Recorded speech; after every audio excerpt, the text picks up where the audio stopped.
ಜಯ ರಾಘವೇಂದ್ರಾಯ ಸತ್ಯಧರ್ಮರತಾಯ ಚ ಭಜತಾಂ ಕಲ್ಪವೃಕ್ಷಾಯ ನಮತಾಂ ಕಾಮಧೇನುವೆ.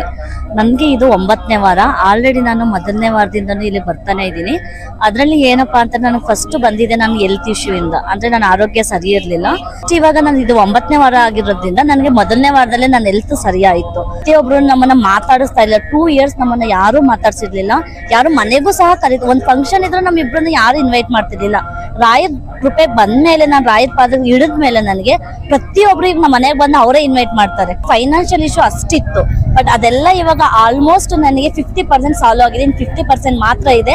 ಗುರುಗಳು ಹೇಳಿದ್ದಾರೆ 21 ವಾರ ಕಂಪ್ಲೀಟ್ ಆಗಸ್ಟ್ ಒಳಗಡೆ ನಿಮ್ಗೆ ಎಲ್ಲ ಒಳ್ಳೇದಾಗುತ್ತೆ ಅಂತ ಹೇಳಿ. ಅದೊಂದು ಪ್ರತಿಯೊಂದು ನನ್ನ ಕಣ್ಣಿಗೆ ಇವಾಗ ಕಾಣಿಸ್ತಾನೆ ಇದೆ. ನನಗೆ ರಾತ್ರಿ ಮಲಗಿದ್ರು ಸಹ ನಿದ್ದೆ ಬರ್ತಿರ್ಲಿಲ್ಲ. ನಾನು ಯಾವಾಗ್ಲೂ ಏನಪ್ಪಾ ಅಂತಾರೆ 12 ಗಂಟೆ 1 ಗಂಟೆವರೆಗೂ ನಾನು ನಿದ್ದೆನೆ ಮಾಡ್ತಾ ಇರ್ಲಿಲ್ಲ. ಇವಾಗ 9:30 ಆಯ್ತು ಅಂದ್ರೆ ಸಾಕು, ನನಗೆ ರಾಯರ್ ನೆನ್ಸ್ಕೊಂಡ ತಕ್ಷಣ ನಂಗೆ ನಿದ್ದೆ ಬರುತ್ತೆ. ನನ್ನ ಕೆಲಸದಲ್ಲೇ ಆಗಿರ್ಬೋದು, ನೀವು ನಂಬ್ತಿರೋ ಬಿಡ್ತೀರೋ, ನನಗೆ ಕೆಲಸದಲ್ಲಿ ಇನ್ಕ್ರಿಮೆಂಟ್ ಆಗೇ ಇರ್ಲಿಲ್ಲ. ಇಲ್ಲಿ ಬಂದ್ಮೇಲೆ ನನಗೆ ನೆಕ್ಸ್ಟ್ ವಾರಕ್ಕೆ ನನಗೆ ಎಲ್ಲಾರ್ಗಿಂತ ನನಗೆ ಜಾಸ್ತಿ ಇನ್ಕ್ರಿಮೆಂಟ್ ಆಯ್ತು.